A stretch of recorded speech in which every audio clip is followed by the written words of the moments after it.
Hey everyone, it's Mark, your firefighter realtor and out-of-state investor. Today, I have a special guest on. He's on, I guess, X it's called now, or Twitter, as the Cashflow guy. And we've kind of connected on social media, and we've all joined a kind of fantasy football league, but real estate and a financial journey has brought us all together. And I want to welcome the Cashflow guy on. Morning, Mark. Thanks for having me.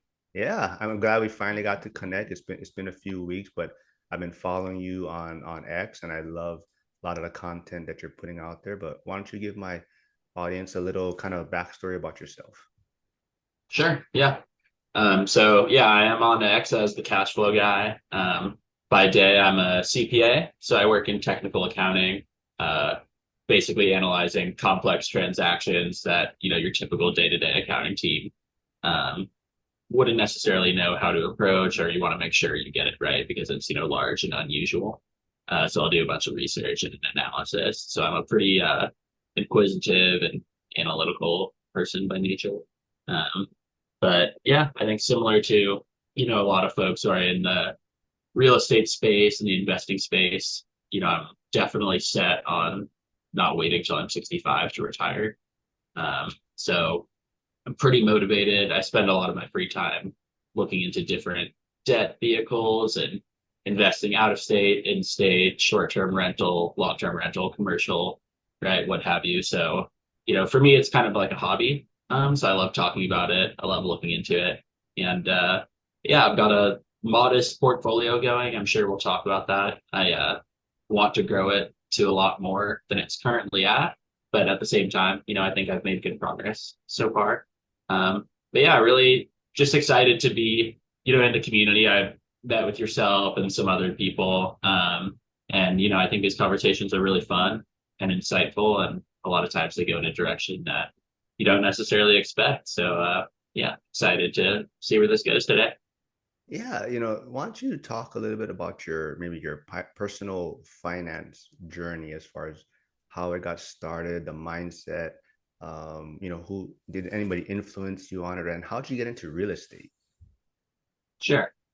So I know you and I have talked about this in the past. I think for me, that kind of inflection point happened very early in my career, right? I went coming out of college, I was very driven by career oriented goals, right? Get the master's, get the CPA. I'm going to be this, accounting figure in the accounting space, right?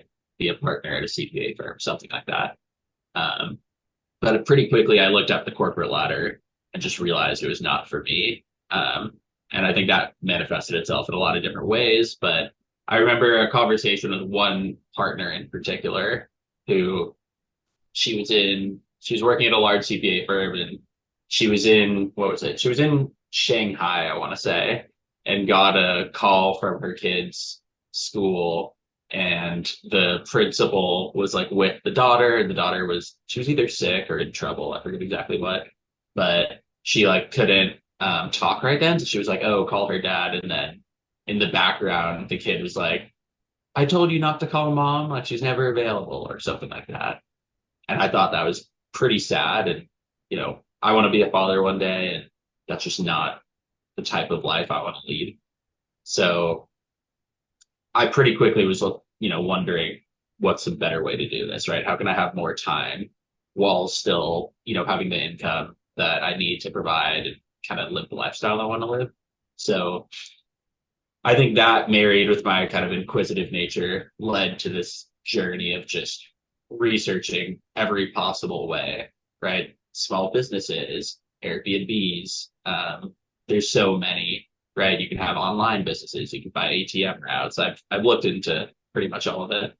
Um, in terms of getting started with like real estate specifically, I think over time I kind of determined that was my favorite asset class and way to go for a number of reasons. Um, One is extremely old, right? Like you look at some of these business models, last 50 years, 100 years, 20 years, right? Depending on what it is. Landlords have been making money for thousands of years. It goes back, to the roots of civilization as we know it. So I think the fact that the business model is so tried and true is part of what makes me feel safe about it. and it pretty much always goes up in the long term. Um, you have crazy tax benefits. I think as an accountant, I have more of an appreciation than your average person for tax strategy and tax saving, but it's your biggest expense as a human being, like pretty much for everyone. And I think people underestimate the power of pocketing 30% of your income every year that you'd otherwise be giving to the government. Like that compounded is like easily a seven-figure number over the course of your career. So real estate really helps with that. And then I just like being in control. Like you're being your own CEO, right?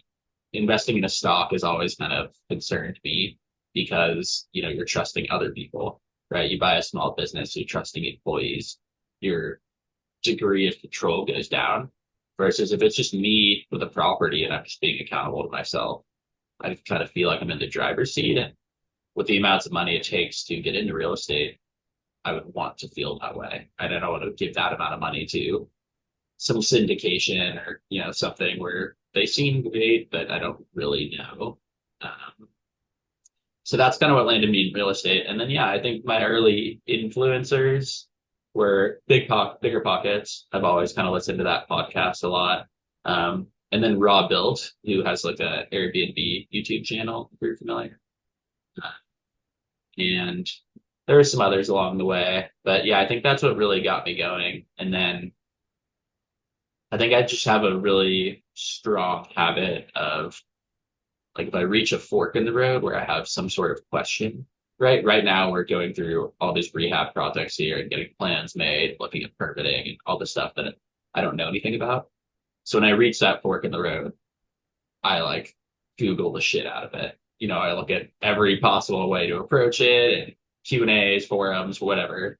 I just read everything. And I think that's been really helpful because then when I get to that point, I'm not a completely blank slate. I still don't have the experience, but I feel like usually I have something to say, something to think about at that point of reference.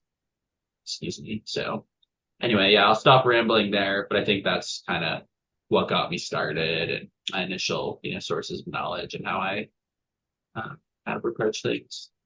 No, I love it. Lot of great points there, especially like you're talking about real estate and the tax benefits. And I think that's something that a lot of people overlook. If you look at it, taxes is probably our biggest expense through our lifetime, right? So if we can save more money that way, it's going to be super beneficial for our future. And I think something that you probably I didn't hear you mention it, you didn't touch on it, but one of the great benefits of real estate is cash flow, and which goes to your name, the cash flow guy. And so is that kind of where that name came from also? Yeah. I mean, yeah, I think cash flow is that's funny that I didn't mention that. Um I think cash flow, I think I see it more as a defensive mechanism than offensive, which I'm not the only one, but I don't think it's a unanimous perspective. Um, I think if I buy a property, for me, and this might be counterintuitive with my name, but what really does excite me is the equity. Um, I like value add projects and growing neighborhoods with some sort of limited resource like the beach, where I really feel like over time, there'll be like a seven-figure equity upside.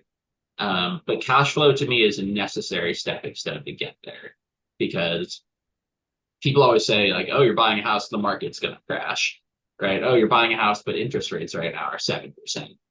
Like to me, if the model works out and I can cash flow, none of that matters. Like I'm buying in a market I believe in, right? I know it's going to grow over time, even if it's down for a year or two early on.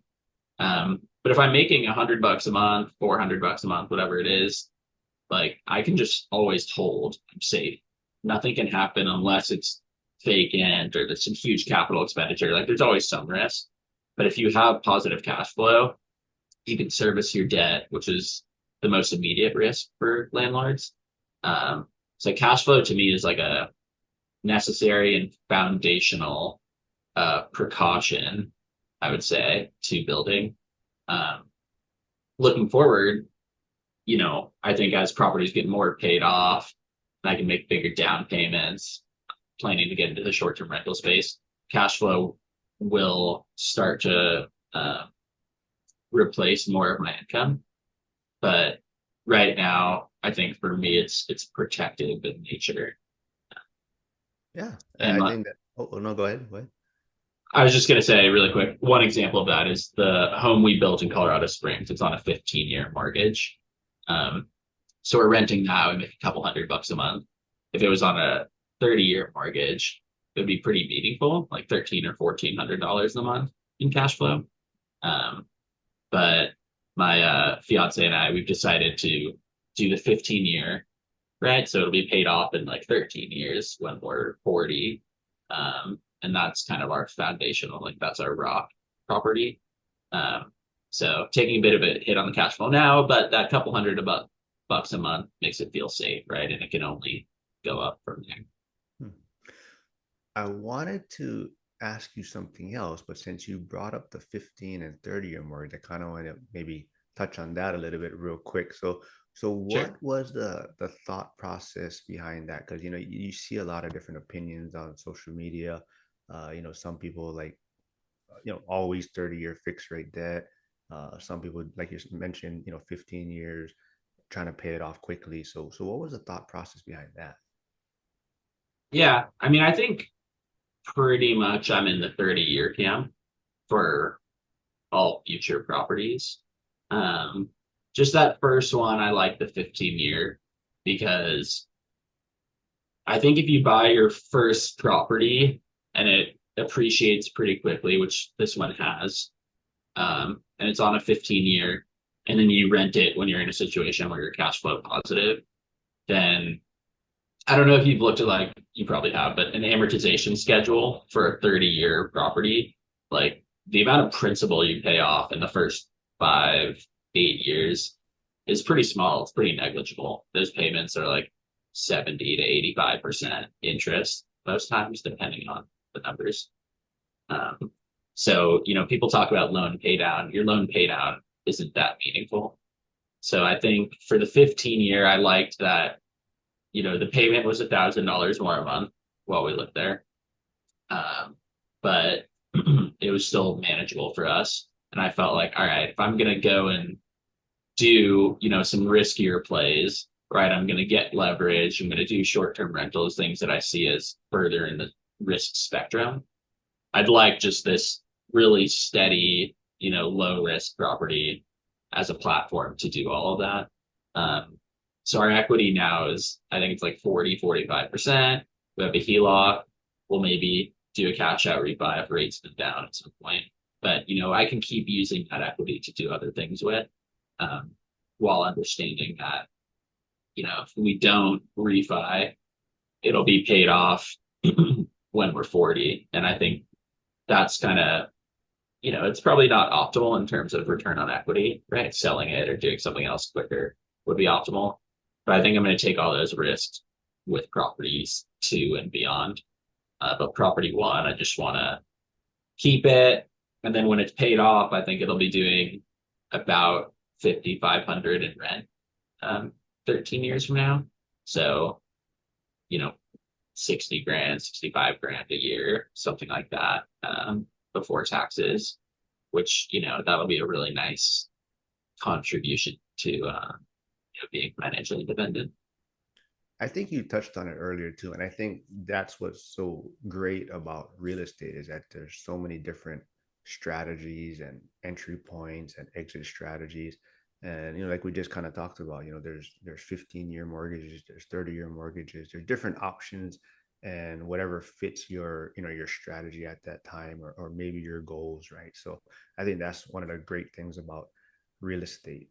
I kind of want to go back just a little bit, and maybe you can kind of touch on. And I heard you talk about it on other podcasts. Like, does your parents kind of have that same money mindset? Is that where you got it from? And maybe talk a little bit more about what markets you're in right now. Sure. So they do not have the same mindset as I. Short answer. Um, I think so. I mean, my two parents think about money differently from each other as well. Um, So my mom is, the very traditional, like, work till you retire, put as much as you possibly can into a 401k, right? Grow the 401k, and then you'll be set in retirement. Um, and my dad is very like, life is short. You need to live and enjoy yourself. Let's go on extravagant trips and, you know, spend all of our money on like experiences. So, I think living life is good, right? Having that vitality and want to, enjoy your time here. I think that's a Sorry, I positive don't want thing. to, I mean, not to interrupt you, but how did that dynamics work between your parents then? I it it creates, some arguments. I think pretty much every couple argues about money. Um, they actually have split finances now. Ah, So they were joint for a long time and then now they're split, which, no one on Twitter seems to support. It works for them. It's not what I want, my marriage to be like, but everyone's different. But so now my mom's retired. My dad should be retired. He's 70, but working. Um, but the way they do it is my mom pays for like the mortgage and just like their living expenses. And then my dad pays for with his income, like fancy dinners and big trips to Switzerland and stuff like that. Which I don't think is like the most fair way to do it. But again, I think you can't really judge a relationship from the outside looking in, right? They've got their own dynamic and they seem happy, so whatever. Um, but yeah, so in terms of investing, they poured all their money into this one house, right? They bought it in, I think the mid 90s, cost like 517, something like that at that point. Um, it's in the Bay Area, so I think now it's worth like 2.3. Like they've done really well with it. Um, but they refinanced, I don't know the exact number. I want to say like 7 or 8 times, like just continually refinancing. So their cash flow is pretty low. I think they pay like $700 a month or something pretty meaningful. But what bugs me about it is their debt currently is a larger balance than when they bought it in 1998. So I think of the two, three, their equity is like 1.4 or something. So they owe like 900 grand, right? Where initially the house was worth 500. So, and those numbers, they change all the time. It's probably outdated like a year or two. So don't quote me on that. But that ballpark is what's happening. Um, so then it's like going into retirement, they've just increased their mortgage with this one property. And, they could have been sitting on just so much more equity and they could have used it with a HELOC or done one of the refinances with a cash out piece and got a rental and whatever, but they don't want to, spend time and effort and take on risk, right? They see it just like this is their house, that's all their money, that the 401k. So I think just growing up, the more I began to understand that, like the opportunity cost of what was not seized, not acted upon, it's just sitting there. Um, that really bugged me. And I think that a lot of people do see their home that way, right? It's not a bank account, it's just where we live. But I think accessing the equity, whether it is through a line of credit or a equity loan or a cash out refinance, or there's partial equity sales now. There's all these ways to access that capital, but it's sitting there. You can use it to go build wealth. Like you've earned the right to do so. So if you don't tap into it, you're just like shooting yourself in the foot, is how I see it. Um, so I think the more I began to understand that, I was kind of like, I love my parents, but I'm not going to do what they're doing because I just don't think it makes sense, to work until you're 70 to support that. So, yeah, I totally agree. I think that's where there's a big community on social media that realize that, the goal, has changed, right? I guess maybe the American dream a little bit has changed where owning a big home, working till you're 65, 70 with a 401k in place. I think that that's kind of outdated now. Getting a W2, a traditional W2 job. A lot of people are looking for that financial freedom. And, it's not about, being rich or wealthy. It's more just having enough income to cover your expenses, that you have this time freedom. So kind of maybe like what is your, I guess, end goal? Like where do you see all of this going? Is there a certain number that you want to end up with, a certain amount of door rental properties you want to end up with? Like what is this final end goal for you? Yeah, I would say it's not a number. Um, for me, the end goal is, you know, we're probably going to have two or three kids at some point. That's what we've talked about. So I want to be able to support them, give them the life they want, probably, pay for their college if they choose to go. Um, I'd like to retire myself and my fiance. Um, and I personally just don't like trivial chores. So I want to, be able to outsource laundry and cleaning and, picking up our dog's poop and all that kind of stuff. Um, because I feel like, if you're working this hard and, investing and trying to do all the right plays, like those things are not that expensive. And if you were to put an hourly value on your time, right, I think the more you invest, if you get promoted at work, that hourly rate starts to be, a few $100 per hour versus those tasks are worth $20 per hour. Right. So I don't know. I always just feel like that is a goal of mine as well. So qualitatively, that's the answer. In terms of, what my number would be. Um, but yeah, I mean, I think for me, I'll keep working in, this job or a job like it. Eventually I'll get to a point where I'm freelancing. That's going to be my kind of intermediary stepping stone. So right now I work, 50, 60 hours a week. But I think, the more experience I get, the more valuable that is to other companies. I can work 20, 25 hours a week and just help, companies out with their accounting. Right. And that way I'll still be able to have some steady income, but more time with real estate as the portfolio grows. Um, but ultimately, I'd like to entirely, leave accounting and just manage real estate and do, different construction projects and tax advantaged vehicles. And, I think once you have 10, 15, 20 properties every year or two, there's a opportunity to get equity from one and go buy something else or 1031 this portfolio for that portfolio. And there's enough going on there where you don't need the W-2 income. You can kind of just reallocate wealth in a strategic kind of upward trajectory. So yeah, that's what the future looks like for me. Um, that's kind of the point I want to get to. Yeah, so you kind of touched on it a little bit. I was going to ask you, I seen you kind of on X, like, do you provide services for investors? Are you trying to build like a kind of a tax strategy type service for real estate investors, or also a coaching program and whatnot? Yeah, I mean, it's in its infancy for now. But you see a lot of people, on X and on the internet in general saying, which I think is true, you don't need to be an expert to help people, right? You just need to be 2 or 3 years ahead of them.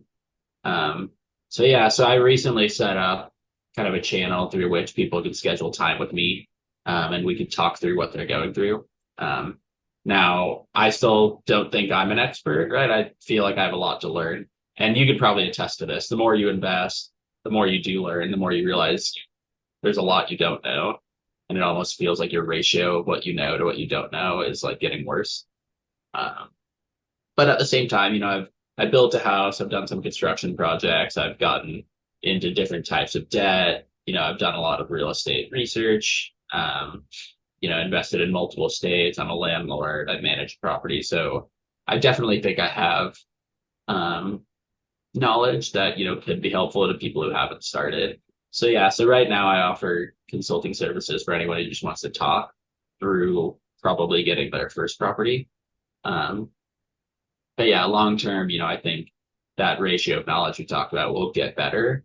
And I'm going to have more reps under the belt and, have experience managing multiple properties, different types of construction projects, and more types of tax strategies and debt vehicles and what have you. So, yeah, I mean, I don't know if I'll ever be a full-time like investing coach as my career. I kind of want to see if, I like it first. But I definitely want to leave the door open because, honestly, it's like a hobby for me to talk about this stuff. Um, and if I can help someone along the way, that's just awesome. That's why I'm on X, just kind of talking about my experiences. So yeah, I think we'll have to see how that comes together, but definitely open to it. So someone did reach out to you and wanted some advice and whatnot. What would you maybe tell them? What is the biggest thing you've learned, or maybe what is the biggest mistake that you may have made so far in your journey? I think the biggest thing I've learned, I wouldn't say this comes from a mistake. I'll address that secondly. But the biggest thing I've learned is like there's probably a way, even if you haven't found it yet. So I think people often get to this point where they're like, oh, well, I talked to my lender and I can't afford it. So I'm done. Right. So I'm quitting. Um, they said my credit score was too low and they only offer this one type of vehicle. So I can't do it. Um, right. And you look at a situation like that, and my mind is immediately like, have you tried seller financing? Have you talked to seven other lenders? Have you talked to a credit union, hard money, right? Like there's just so many options. Maybe you can get a personal loan and use that for capital. You can get a HELOC on your other property and use that for a down payment, right? Like my mind immediately starts thinking, like, okay, there's 20 other ways that you haven't thought about. And again, you don't know what you don't know. So I think a person in that situation, they open up the Google search bar. What do they type? They don't know yet. So I think that's the main thing I would like stress to new investors is just always be researching, always be asking people questions that are further along than you in the direction you want to go and, be immersing yourself in content. But then when you hit some sort of fork in the road where you can't move forward, like there's probably a way. So just keep searching. Um, just recently, so we're looking into different kinds of construction financing for these projects we want to do on our current San Diego property. And I'm talking to two lenders, and one kind of like stopped responding to me. So I said, okay, I want somebody who's more responsive, right? So then the other one who I was talking to said that for this kind of construction loan, we need to get to 20% equity because they'll only do 80% loan to value. And then we need reserves of 21 months of payments, like mortgage payment, insurance, taxes. And we'd put 5% down on this property initially. So 15% equity and 21 months of payments. So it added up to a pretty big six-figure number. It's like, okay, well, if we just saved this much to finance something, the amount we were going to need to save is almost more than what we were financing, right? So it was like not even leveraged. So that, and it would take a while to save up that amount. So I got to that fork of the road where I said, okay, well, the other lender's probably going to say the same thing, right? This seems to be just what the options are, and maybe we can't do these projects, right? Maybe we have to wait 5 years. Um, and then I ended up doing a bit more research. I saw there were some other options I thought. So I emailed the first guy back just one last time, like, hey, do you need 80% loan to value? Do you need all these reserves? And he was like, no, like you can stay at 5%. You'll need some reserves, but not nearly that much. And then so it completely changed the whole situation. Like now we can do it this year. Now we can do all the projects we want, right? We don't have to save up too crazy an amount. And so it just completely change what we're able to accomplish, the timeline we're able to accomplish it in, by literally sending one more email and asking them one more question. Because not all lenders have the same offerings, right? A lot of times they're different, they're customizable. So, and I already know that takeaway, and I still fell victim to it. So I think like constantly reminding yourself, like, there's probably another way, there's probably some possibility. Um, I think that's the main lesson I would tell people. Yeah, I think that's super helpful. I think, I try to tell everyone networking, just being around other people that are doing it. And I like how you say, you don't have to be an expert. If someone is just 2 to 3 years ahead of you, they probably have a lot of advice that they can still give you. And there's a great community on X, social media, and that's kind of how we all connected. And I'm sure there's a lot of things that we can help each other with. And I found out that you're also using Hemlane as a property manager, like a hybrid property management, and I also use Hemlane. And we could probably go over some things of what we like or don't like and how our experience is with it. But just a quick, I mean, have you had a great experience with Hemlane? Oh yeah, I love Hemlane. I Some people have accused me of being like a paid ambassador because, I say positive things, but I'm not, at least yet. Um, but no, it's great. So for anyone listening who, has an interface with Hemlane, it's basically a one-stop shop for, property management.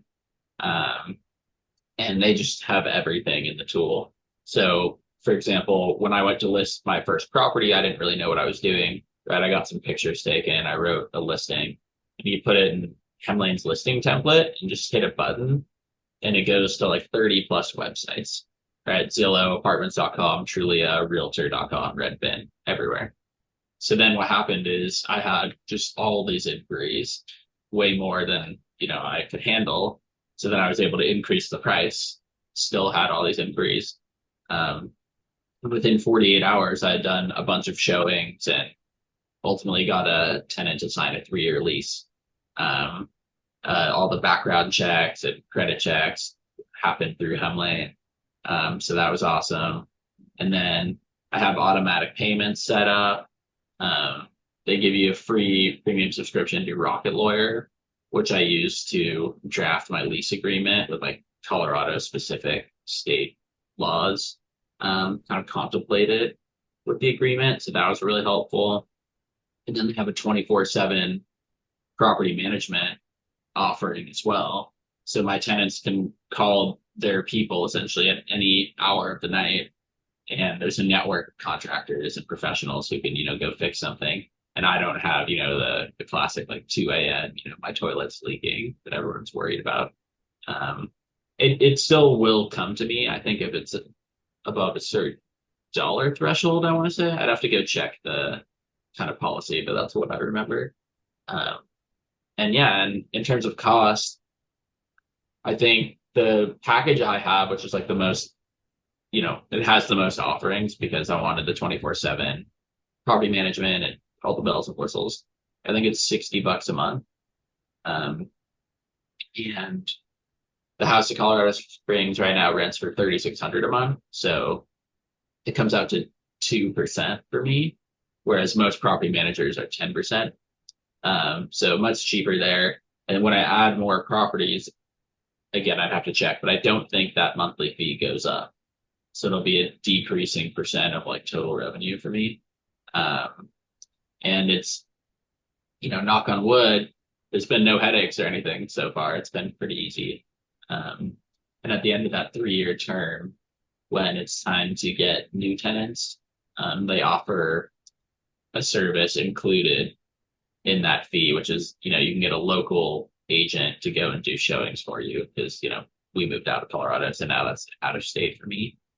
Um, so yeah, I love it. It's been awesome. And then last thing I'll say is you can upload your different expenses and your rent payments and everything pretty easily. So then from a reporting perspective, you get P&L, you get cash flow statement, which makes it, easier for taxes and just general, financial like performance management. Yeah, I love it so far too. I have great experience with it. I haven't done the leasing yet. I have done the background checks and whatnot, but I haven't used their platform for the actual leasing of the property. But yeah, I'm on the same as you, the kind of the highest tier. Um, so the 24/7, and yeah, you said you can. It's very customizable, like you were saying. You can enter the amounts as far as when they can kind of just do the work without really getting your approval in a sense. And then after a certain threshold, then yeah, they're gonna reach out, get quotes and then get your approval before they send someone out there. So I'm dealing with that right now. There was a tree that came down, but what I like it for is that 24/7, like you're saying. I don't get that 2 a.m. call if there's some sort of emergency, or I mean, if there's a drastic emergency. But as far as like you're saying, toilet or like a tree, I don't get that 2 a.m. call, and then I can deal with it later on as far as if I want to send my own person out there, because that's what I did. So I had the 24/7. They notified me, and I told them, I'm just gonna take care of it. I'm gonna call my tree guy in that area and have him take a look at it. But yeah, I love it so far. But kind of before we wrap things up, we're here, and thank you for coming on again. Why don't you tell everyone where they can find you? And for the final thing, just maybe what superpower do you have as far as to helping you in your finance journey and real estate journey? Sure. Um, so yeah, I mean, you can find me at the Cashflow guy on X. Like my handle is the Cashflow underscore guy. Um, to be specific. In terms of my superpower, I think I may have already given this away, but I think it's just my ability to look into things, like my natural curiosity. Um, all and this may be, a little weird for some of the listeners, but it's true. Like I'll have, some idea that I find out about, right? Let's say I looked at it during the day. I had a break between meetings, so 3 to 3:30. I found out about some new construction loan, right? And then I have this thing in the back of my mind where it's kind of like, well, what could be possible with that? What if I were to incorporate that into my current plan? And it kind of like festers a little. Like I'm just so curious, like what could that look like?